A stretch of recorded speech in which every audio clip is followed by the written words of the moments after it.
6 charged in connection with death of wanted man Jamal Bourne. 6 individuals have been charged with failing to report an unnatural death following the incident involving Jamal Bourne, also known as Skinny, who allegedly shot himself during a Facebook Live broadcast on January 18, 2026. The accused were arrested on January 20, 2026, and formally charged on January 26, 2026. The individuals charged are Shiloh Nurse, 26, of Church Street, Stanleytown, West Bank Demerara. Yashua Angoi, 20, of 2nd Street, Caneville, East Bank Demerara. A 17-year-old male from Yarrow Cabra, Linden Highway. Tyron Gill, 21, also known as Ace, from North Ruimveldt, Georgetown. Latana Ramharrat, 18, of Bell West, West Bank Demerara. Sasha Lycan, 21, from Samata Point Grove, East Bank Demerara. The defendants appeared at the Linden Magistrates Court before Magistrate Russell Liverpool, where each pleaded guilty and was fined $9,750. The minor was sent away following the proceedings. Ongoing investigations. These charges are part of the investigations into Bourne's death, which has prompted increased police operations in Linden. On January 21, 2026, police discovered what are believed to be burnt human remains, along with firearms, ammunition, and other items, during sustained operations at 3 Miles Wisrock Housing Scheme, Vismar. Crime scene investigators from the Criminal Investigation Department, along with canine units, conducted the search, securing the suspected remains for forensic examination. A nearby structure was also searched, yielding a suspected pistol with an empty magazine, 3 shotgun cartridges, a spent 9mm shell, knives, clothing, and additional materials linked to criminal activities. In the surrounding vegetation, 3 toy rifles were retrieved. All exhibits have been lodged for analysis, and the suspected human remains will undergo examination by a government pathologist as inquiries continue into Bourne's death. Background on Jamal Bourne. Jamal Bourne was wanted in connection with the murder of Akeem Hamer, which occurred on September 12, 2024, at Pudaroyan, West Bank Demerara. A deeply disturbing video that circulated on social media reportedly depicts Bourne inflicting a gunshot wound to himself during a live stream. In the video, he is seen handling several firearms in the presence of others. Although the video has been removed from the platform, police confirmed it remains vital to the ongoing investigation. The Guyana police force has assured the public that investigations are active, and further details will be made available as the case progresses.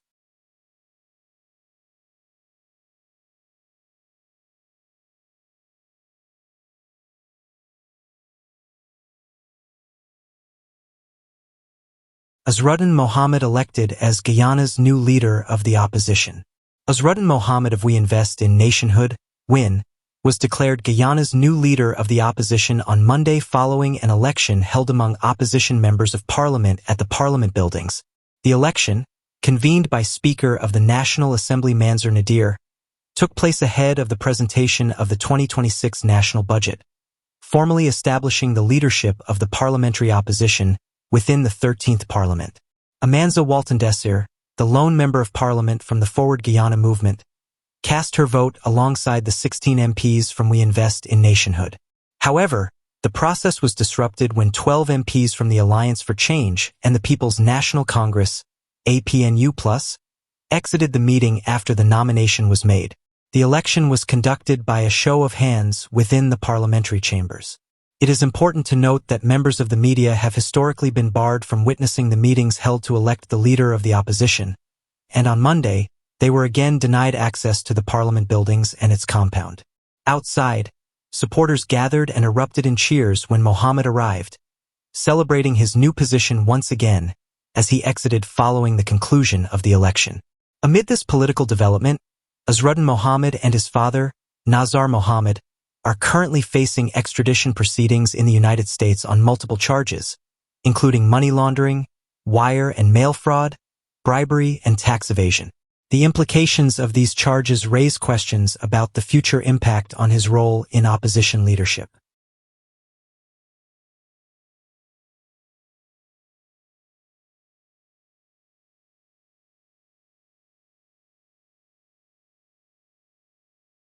Gold miner stabbed to death in Middle Mazaruni altercation.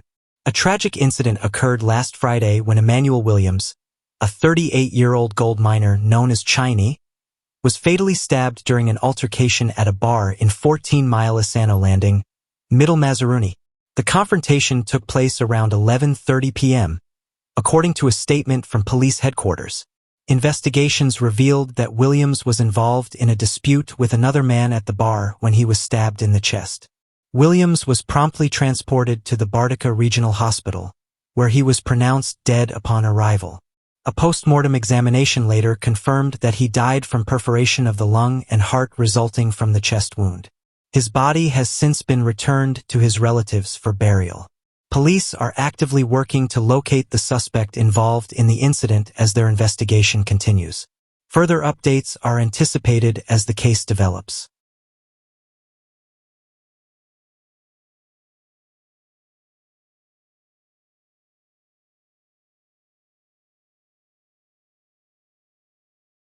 Speaker Nadir condemns comments from new opposition leader Azruddin Mohammed. During a session of the National Assembly on Monday, Speaker Manzoor Nadir condemned remarks made by newly elected leader of the opposition, Azruddin Mohammed, warning that such comments could lead to a review by the Privileges Committee if they are found to violate parliamentary rules.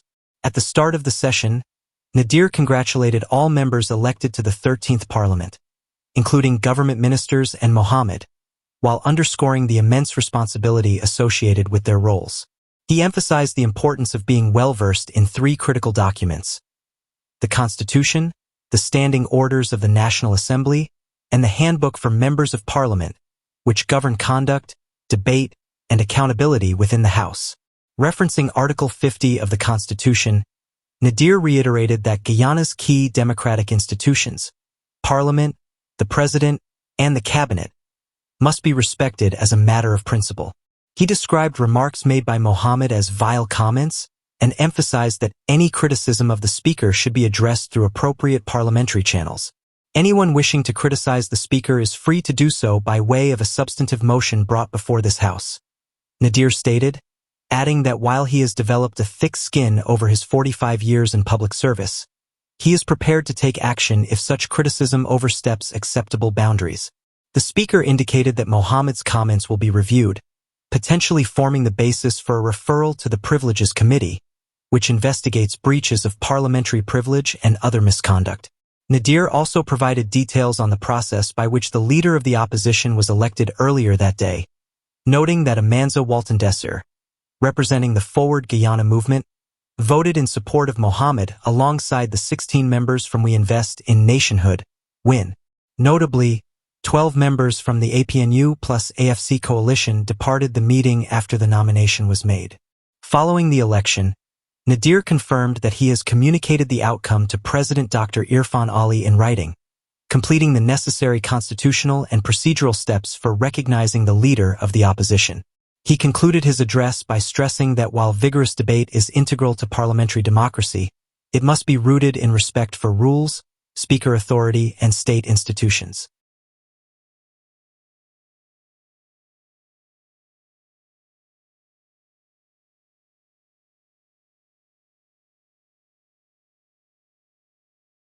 Significant withdrawals from Guyana's Natural Resource Fund in 2025. Withdrawals totaling $2.463 billion were made from Guyana's Natural Resource Fund, NRF, throughout 2025 to support national development priorities under Budget 2025, adhering to the provisions set forth by the Natural Resource Fund Act of 2021 and the approvals granted by the National Assembly. The announcement came from Dr. Singh during his presentation of the 2026 budget. He highlighted that the substantial withdrawals were facilitated by robust petroleum inflows, noting that the NRF generated more than $2.4 billion in revenue for the year, ending 2025 with a balance of $3.25 billion. Throughout the year, the fund benefited from $2.1 billion in profit oil. This revenue was broken down as follows: $400.1 million from the Liza Destiny, $767.7 million from Liza Unity, $824.4 million from the Prosperity FPSO, and $133.6 million from the One Guyana FPSO. Additionally, the fund received $330.7 million in royalty payments from the Stabroek Block operator. The petroleum revenues were further enhanced by a $15 million signing bonus linked to a new production sharing agreement signed on November 11, 2025, with a consortium for the shallow water block S4 offshore Guyana. Government officials have reiterated that withdrawals from the NRF are strictly regulated by law and subject to parliamentary oversight, ensuring that expenditures contribute to national development and foster long-term economic growth.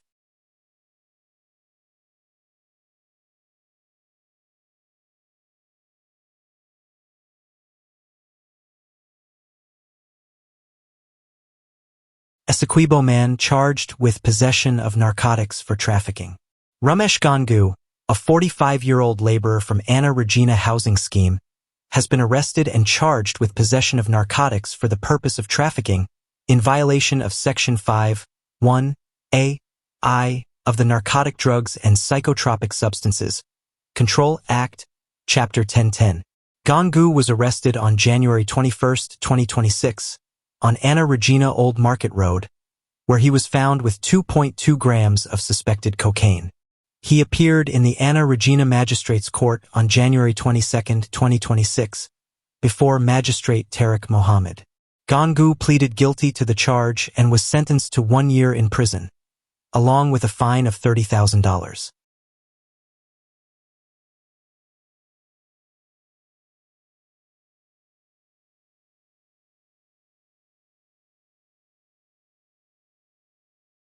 Taxi driver charged with unlawful wounding in Georgetown. A 38-year-old taxi driver from East Ruimveldt, Jeremy Rodriguez, was charged with unlawful wounding during an appearance on Wednesday at the Georgetown Magistrates Courts. Rodriguez was brought before Acting Chief Magistrate Faith McGusty in relation to an incident that occurred on December 29, 2025, in which another individual, Emperor Headley, was reportedly unlawfully and maliciously wounded. Rodriguez pleaded not guilty to the charge. In his bail application, defense counsel argued that Rodriguez was not a flight risk and clarified that the matter arose from a confrontation between him and the virtual complainant, Headley. The defense further noted that Headley did not require hospitalization and was not experiencing any lasting medical complications. The prosecution did not oppose the bail request but asked that both men be placed on a bond to maintain the peace. Acting Chief Magistrate McGusty granted Rodriguez bail in the amount of $50,000 and ordered that both parties be bound to keep the peace moving forward. The case has been adjourned to February 11, 2026, for further proceedings.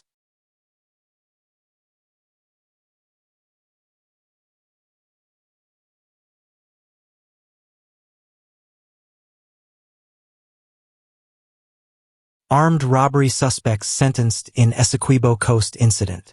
A man and a teenager were brought to justice last Friday in connection with an armed robbery that occurred earlier this month, targeting a Chinese national on the Essequibo Coast.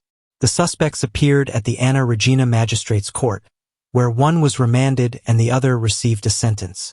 Carlos Anthony Scott, a 26-year-old laborer known as Bowman, was arrested on January 21 by officers from the Bartica police station. He faces charges of robbery under arms, contrary to Section 222(c) of the Criminal Law Offences Act, Chapter 801. The alleged robbery took place on January 11, 2026, at Lot 23, Zorg Public Road against Lin SP, a 42-year-old businessman from China. During the court proceeding presided over by Magistrate Tariq Mohammed, Scott pleaded not guilty to the charges. As a result, he was remanded to prison, with the matter adjourned to February 20th for the disclosure of statements.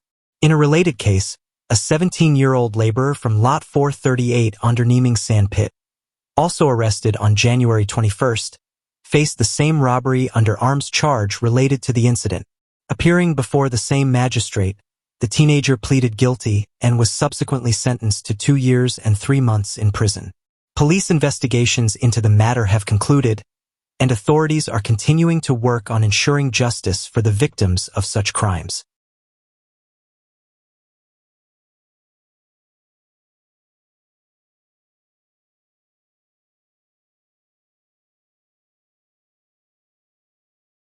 Traffic offenders fined in Anna Regina Magistrates Court. 2 men were fined after pleading guilty to multiple traffic-related offenses when they appeared before the Anna Regina Magistrates Court last Friday. Jason Conway, a 20-year-old laborer from the Richmond housing scheme, faced charges for failing to display an identification mark on the rear of his vehicle, contrary to Section 13 of the Motor Vehicle and Road Traffic Act, Chapter 51:02. He was also charged with breaching the conditions of a general dealer's permit in violation of Section 19(e)(2) of the same act. These offenses occurred on January 18th along the Riverstown Public Road. Appearing before Magistrate Tariq Mohammed on January 23rd, Conway pleaded guilty to both charges. He received a fine of $130,000 for failing to have an identification mark, with a default of 3 months imprisonment. Additionally, he was fined $15,000 for breaching the general dealer's permit conditions, with a default of 1 week's imprisonment. In a separate case, Devin France, a 26-year-old laborer living at Lot 257 Onderneming, was charged with several offenses: driving without a license, operating an uncertified motor vehicle, and driving an uninsured vehicle, all in accordance with the Motor Vehicle and Road Traffic Act, Chapter 51:02. These violations took place on January 16th along the Onderneming-Sand-Pittsburgh Access Road. France also appeared before Magistrate Mohammed on the same day, pleading guilty to all charges. He was fined $40,000 for driving without a license, with a default of 3 weeks imprisonment, $5,000 for operating an uncertified vehicle, with a default of 1 week's imprisonment, and $25,000 for driving an uninsured motor vehicle, with a default of 2 weeks imprisonment. Both cases have now been concluded, reinforcing the importance of adhering to traffic regulations in the region.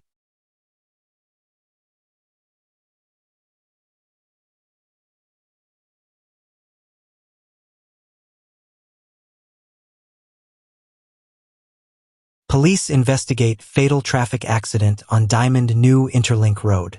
Authorities are investigating a tragic traffic accident that occurred late Sunday night, January 25, 2026, around 11:30 p.m. on the Diamond New Interlink Road. The incident involved a minibus and a motor car, resulting in the death of Jason Bojdat, a 33-year-old driver from Annandale, East Coast Demerara, and leaving injuries to a 31-year-old passenger from Diamond New Housing Scheme. Preliminary investigations reveal that motor car PKK 6633 was traveling south in the eastern lane at a high speed behind minibus BAK 8702. An attempt to overtake the minibus led to a collision with its right rear, causing the minibus to veer off course. The impact was severe, causing the minibus to collide with a light pole, overturn multiple times, and ultimately come to rest on the western parapet. Bojdat was thrown from the vehicle and found unconscious on the roadway. Medical personnel pronounced him dead at the scene. His body has since been taken to the Memorial Gardens Funeral Home, awaiting a post-mortem examination.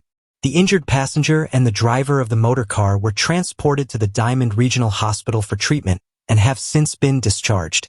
The driver of the motor car, a 28-year-old laborer from Diamond New Housing Scheme, is currently in police custody assisting with the investigation. Due to injuries to his mouth that required stitches, a breathalyzer test was not conducted. Police are continuing their investigations into the circumstances surrounding this tragic incident. Further updates are expected as more information becomes available.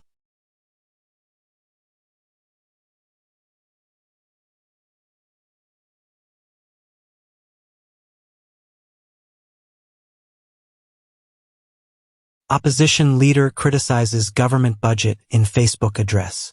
In a pointed message shared on Facebook, opposition leader Azruddin Mohammed emphasized his commitment to his role, vowing to provide rigorous scrutiny of the government's actions.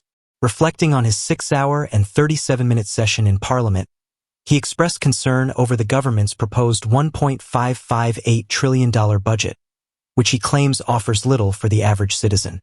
Mohammed criticized the People's Progressive Party, PPP, administration, stating that the budget fails to fulfill promises made during the campaign. What I witnessed in Parliament was troubling. Despite their assurances, This budget does not deliver for the common man, he declared in his post. He affirmed that his party, the Working People's Alliance, WIN, will continue to hold the administration accountable.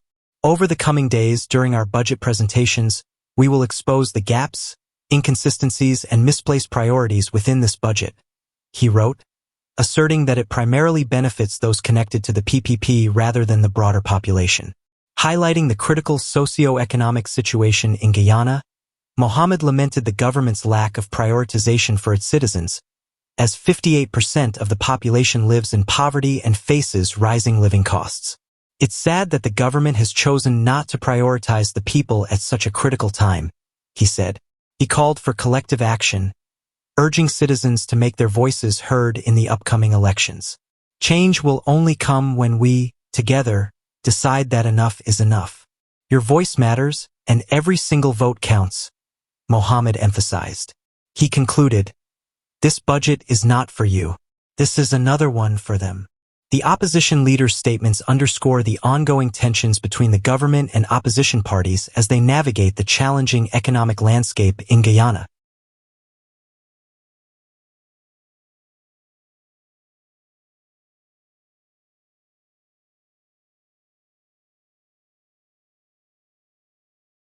Two women remanded following major ganja bust in Berbice.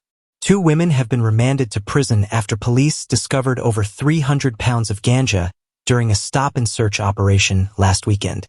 The women, Shamai Bryan, 33, and Serafina Chetty, both from Smithfield, New Amsterdam, were arraigned this morning before Magistrate Michelle Matthias at the Blairmont Magistrates Court. The charges against them include possession of narcotics for the purpose of trafficking, following the recovery of 345.8 pounds of suspected cannabis during a police operation along the number 10 public road on Saturday morning. In court, police revealed that this quantity is regarded as a significant narcotics find for the division and forms part of ongoing intelligence-led initiatives targeting drug trafficking routes connecting Berbice to other regions of the country. According to law enforcement, Bryan and Chetty were in a motorcar stopped around 7:20 a.m. Inside the vehicle's trunk, officers found several brown salt bags and black garbage bags containing bulky parcels wrapped in transparent plastic, all suspected to be cannabis. Both women pleaded not guilty to the charges and were remanded to prison. They are scheduled to appear in court again on March 26.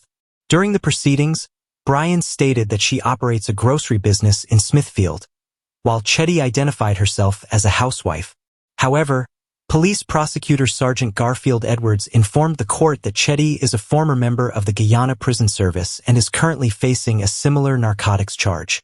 Edwards disclosed that Chetty is on $100,000 bail for a previous case dating back to December 2022, when she, under the name Serafina Pitt, was allegedly arrested at the New Amsterdam prison with 500 grams of cannabis. That case remains pending in the court system. The court proceedings continue amid increased efforts by law enforcement to combat drug trafficking in the region.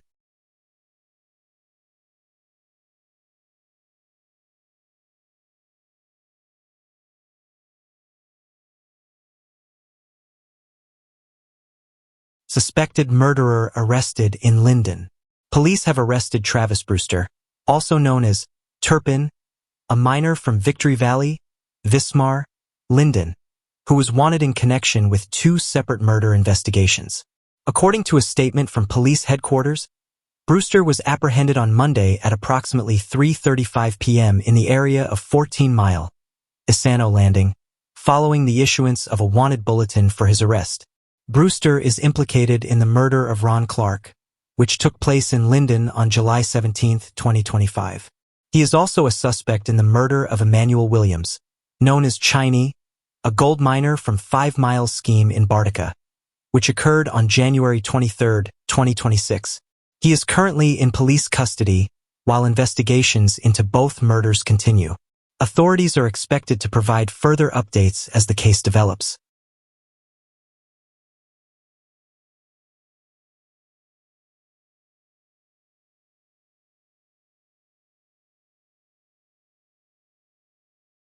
Police investigate shooting incident in Cuyuni River region. Authorities are investigating a shooting incident that transpired on Monday involving armed men and police ranks on duty in the Mara Mara Backdam area of the Cuyuni River. According to a report from police headquarters, preliminary investigations indicate that 4 police ranks were on roving patrols in the region. During their operation, the police parked their all-terrain vehicles, ATVs, at a strategic location and continued their patrols on foot. While retrieving the ATVs, 2 ranks encountered 3 males dressed in camouflage and tactical clothing, each armed with high-powered rifles. Upon being spotted, the suspects opened fire on the police ranks. In response, one officer returned fire while both took cover. The suspects then fled into the dense forest, escaping the scene. The remaining patrol team promptly responded to assist their colleagues. One officer sustained minor injuries to his knee and ribs from a fall while seeking cover, but no further injuries were reported. Investigations are ongoing as police continue efforts to apprehend the armed suspects involved in the incident. Further updates will be provided as more information becomes available.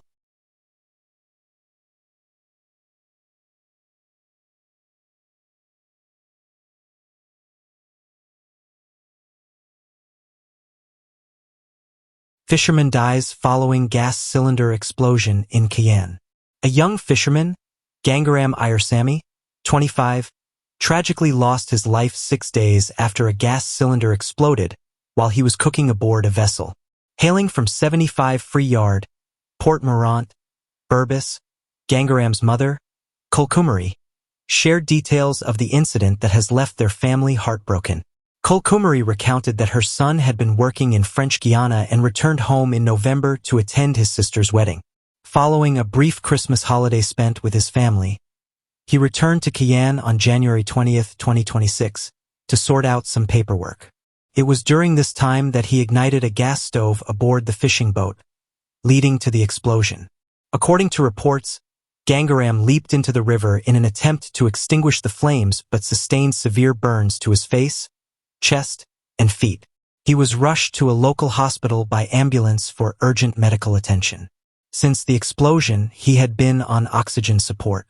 Kulkumari revealed that on Saturday, his oxygen support was removed as he showed signs of improvement and could breathe on his own. However, tragedy struck again when Gangaram suffered 3 heart attacks, the last taking place on Monday morning, which ultimately resulted in his death. Kulkumari expressed skepticism about the circumstances surrounding the incident and is pleading with authorities in Guyana to conduct a thorough investigation into her son's death. She is struggling to come to terms with the immense loss and remembers Gangaram as a kind and loving individual. The community mourns the loss of a promising young man as friends and family seek answers regarding the events leading to his untimely passing.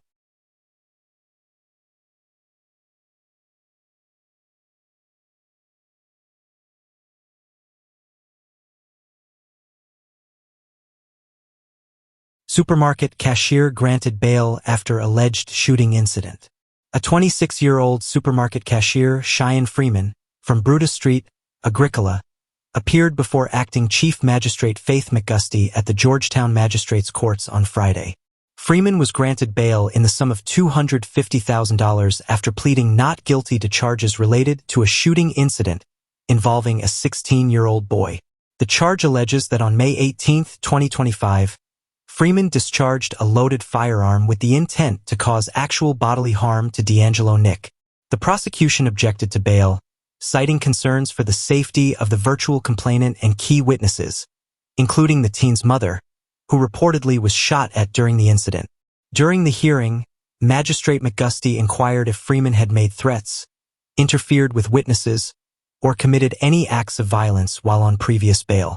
The prosecution could not provide any evidence of such incidents, leading the magistrate to rule that bail was appropriate. Freeman has been ordered to report to the Agricola Police Outpost on the last Wednesday of every month. The case has been adjourned to February 20, 2026.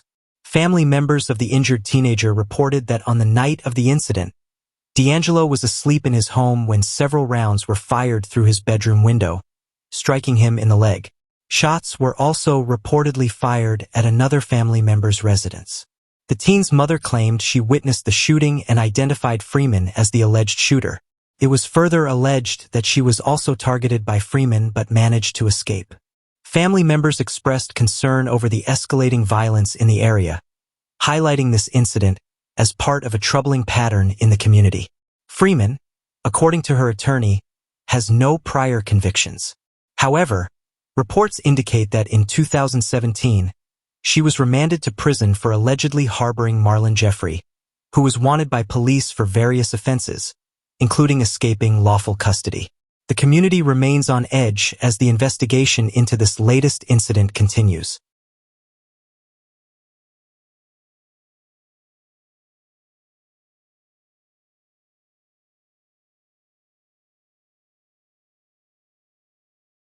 Minister Prasad calls for seriousness in addressing sexual harassment claims. Minister of Human Services and Social Security, Vidya Prasad, emphasized the importance of treating all claims of sexual harassment with the utmost seriousness during an invited comment at Parliament on Monday night. Her remarks came in response to rising concerns regarding cases of sexual exploitation and harassment, particularly following reports and videos alleging such practices at the Guyana Police Force Academy. The Ministry of Home Affairs has initiated an investigation into these claims. Minister Prasad expressed confidence in the abilities of the Minister of Home Affairs to tackle this pressing issue. I have no doubt that she will do the necessary investigations to ensure that, whatever the incident or issue at hand, justice will be served.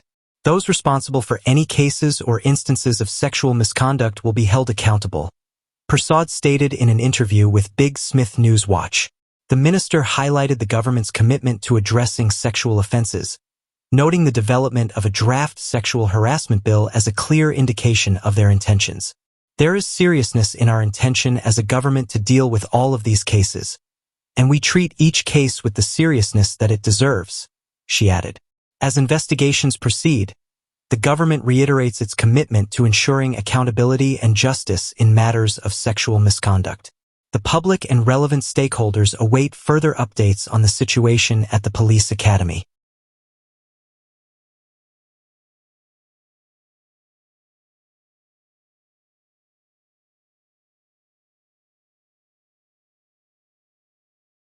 Fugitive robbery accused returned to Guyana after Interpol arrest. After years on the run, Philbert McPherson, a former armed robbery accused, has been arrested in Suriname and returned to Guyana following an Interpol notice. McPherson, who fled the country while on high court bail, has been sentenced in absentia to 7 years imprisonment for robbery under arms and illegal possession of a firearm. Police sources confirm that McPherson will now be escorted to prison to begin serving his sentence, amid pending additional criminal matters linked to his name. McPherson was charged in 2018 and had appeared before Magistrate Fabio Azor at the Georgetown Magistrates Court. Prosecutors alleged he was found in possession of a firearm without a valid license and was facing multiple charges of robbery under arms at that time. Despite the severity of the allegations, he was granted high court bail, after which he absconded to Suriname. His disappearance stalled judicial proceedings in Guyana, prompting local authorities to seek international law enforcement assistance. In addition to his previous charges, McPherson was also named a suspect in the 2019 murder of Collis Collison, known as Juvenile, who was shot and killed on March 21, 2019 in Albuistown. This murder occurred while Collison was celebrating his birthday during Fagua festivities. Investigators suggested that the killing stemmed from a long-standing vendetta involving another former convict. While no murder convictions have been secured in this case, police have indicated that investigations remain active. With McPherson's return, law enforcement officials are finalizing arrangements to ensure he is formally committed to prison, thereby closing the chapter on his years of evasion and reopening scrutiny into unresolved violent crimes associated with him.